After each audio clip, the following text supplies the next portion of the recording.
The wheel of time season 3।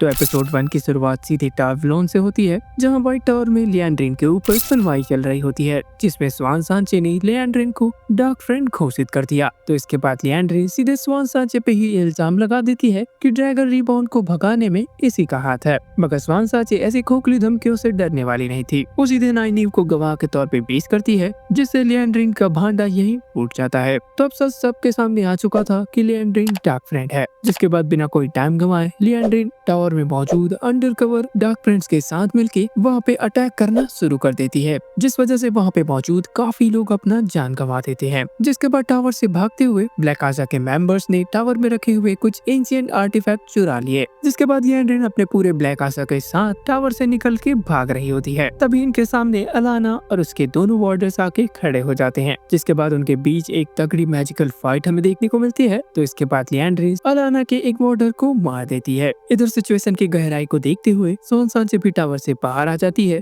जिस पर black आजा के दो मेंबर्स अटैक कर देते हैं। तो वो दोनों ब्लैक आजा के मेंबर ऑलमोस्ट स्वान को मार ही देते, वो तो भला मॉरिन का जो कि टाइम पे आकर उसे बचा लेती है। दूसरी तरफ हमें नाइनीव को दिखाया जाता है, जो कि इतने इंटेंस सिचुएशन में भी अपने पावर्स को चैनल नहीं कर पा रही होती। जिसके बाद समय रहते लैन वहाँ पे पहुंचकर नाइनीव को बचा लेता है। तो एक लंबे चले फाइट के बाद ये सारे यार दोस्त एक बार फिर से इकट्ठा हो चुके थे। तभी वहाँ पे मॉरिन रैंड को बताती है कि इन्हें जल्द से जल्द टीयर जाके स्वॉर्ड ऑफ कैलेंडोर लेना होगा, और ये स्वॉर्ड ऑफ कैलेंडोर आगे चल के रैंड की मदद करेगी फॉरसेकन को हराने में। तो इस मीटिंग के कुछ देर बाद लैंडफेयर भी वहाँ पे पहुँच जाती है, जो कि मॉरिन से कहती है कि वो रैंड की मदद कर सकती है उसे टीयर पहुँचाने में। यहाँ पे मॉरिन को अच्छे से पता था कि लैंडफेयर पे भरोसा बिल्कुल नहीं किया जा सकता, लेकिन सिचुएशन को देख के ऐसा लग रहा था कि मॉरिन और लैंडफेयर दोनों की ही मंजिल एक है। और लैंडफेयर को तो ये पहले से ही पता था कि रैंड को जल्द से जल्द अपने आने वाली मुसीबतों का सामना करने के लिए टीयर जाके स्वॉर्ड ऑफ कैलेंडोर को हासिल करना ही होगा।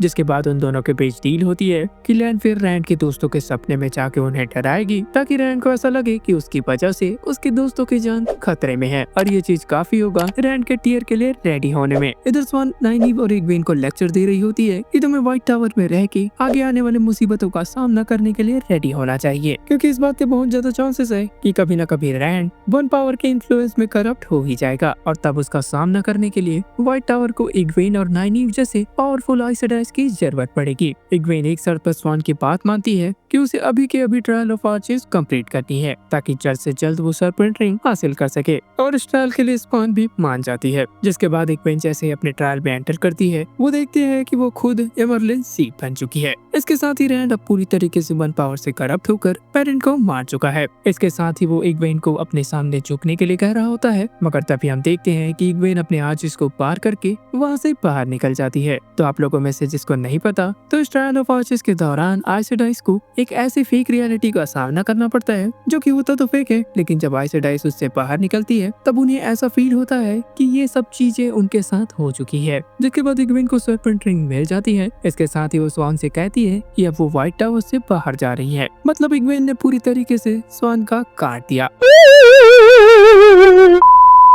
क्योंकि एक बार जब आइस डाइस को सर्पेंट रिंग मिल जाती है तो उसके बाद वो व्हाइट टावर के अंदर बाहर जा सकते हैं। साथ ही वो जाते जाते स्वान से कहती है कि वो अब वापस तभी आएगी जब रैंड का मिशन पूरा हो जाएगा। इसके साथ ही उसकी वफादारी वन पावर से है, न कि स्वान सांचे से। इधर रैंड सीधे लोयल से मिलने आता है, ताकि वो ड्रैगन रिबॉर्न और टीयर के बीच के कनेक्शन को अच्छे से जान पाए। जिस पर लोयल रैंड को बताता है कि टीयर में एक स्टोन ऑफ टीयर नाम का एक फोर्ट्रेस है, और रैंड को अपना स्वॉर्ड ऑफ कैलेंडोर उसी फोर्ट्रेस से मिलेगा। तो स्वॉर्ड ऑफ कैलेंडोर एक तलवार की तरह तो दिखता है, मगर इसका काम तलवार से काफी ज्यादा अलग है। तो इस वेपन ऑफ कैलेंडोर का यूज करके ड्रैगन रिबॉर्न सेफ तरीके से वन पावर को चैनल कर सकता है। इसके साथ ही लोयल आगे बताता है कि रैंड टीयर अकेले नहीं, बल्कि पीपल ऑफ ड्रैगन की आर्मी लेके जाएगा। जिसके बाद रात होते ही लैंडफेयर अपने प्लान को एग्जीक्यूट करने पे लग जाती है, और वो रैंड के दोस्तों पे एक कंट्रोल्ड अटैक करना शुरू कर देती है। मगर लैंडफेयर को जल्द ही पता चल जाता है कि उसका प्लान पूरी तरीके से फ्लॉप हो चुका है। है। तो लैंडफेयर के इस कंट्रोल अटैक के दौरान मोगेडियन नाम के फोर्सेकन के द्वारा भेजे हुए ग्रे मैन ने नाइनी पर एक ब्रूटल अटैक कर दिया। इधर हॉर्न ऑफ वॉलियर को बचाने के कारण मैट की हालत काफी खराब हो चुकी थी। उसे बहुत ही ज्यादा हेलुसिनेशंस आने लगते थे।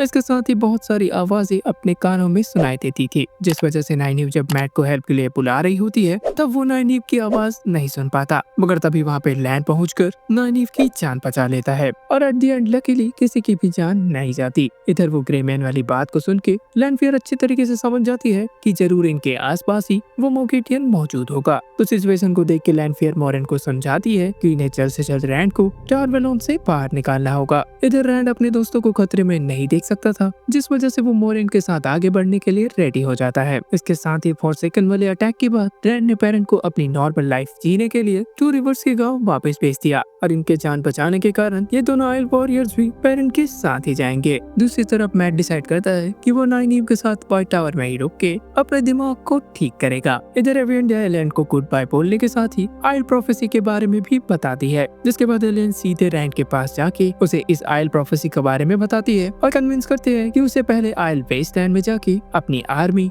यानी पीपल ऑफ ड्रैगन की आर्मी प्रिपेयर करनी चाहिए और उसके बाद वो अपनी आर्मी के साथ टीयर जाके स्वॉर्ड ऑफ कैलेंडर ले सकता है। तो जिसके बाद वो लोग निकलने ही वाले होते हैं कि इतने में रैंड मॉरेन को प्लान चेंज के बारे में बताता है। वो कहता है कि वो डायरेक्ट टीयर ना जाके पहले आयल वेस्टलैंड की तरफ जाएंगे और इस ट्रैवल में रैंड, मॉरेन और लैंड के साथ साथ इग्वेन और एवियन द भी शामिल होंगे। जिसके बाद वो सब के सब आयल वेस्टलैंड की तरफ निकल जाते हैं और इस एपिसोड के एंड में हम देखते हैं कि फोर्सेकन मोगेडियन ने जाचिन नाम के एक व्हाइट लोग को काफी ज्यादा टॉर्चर करके उसे एक ग्रे मैन बना दिया और देखा जाए तो ये ग्रे मैन मोगेडियन के हर एक ऑर्डर्स को फॉलो करते हैं और जिसके बाद यहाँ पे एपिसोड एंड हो जाता है। तो गाइस अगर आपको ये वीडियो पसंद आया तो हमारे channel the super hero station को सब्सक्राइब करें और इस वीडियो को लाइक करें। इसके साथ ही अगर आप मेरे आने वाले ऐसे वीडियोस को मिस नहीं करना चाहते तो इस चैनल को सब्सक्राइब करने के साथ साथ वो बेल आइकन भी दबाना ना भूलना, जिससे मेरे वीडियोस के नोटिफिकेशन सबसे पहले पहुंचे आप तक। तो गाइस इस वीडियो के लिए इतना ही। This is Nikhil Yadav and signing of.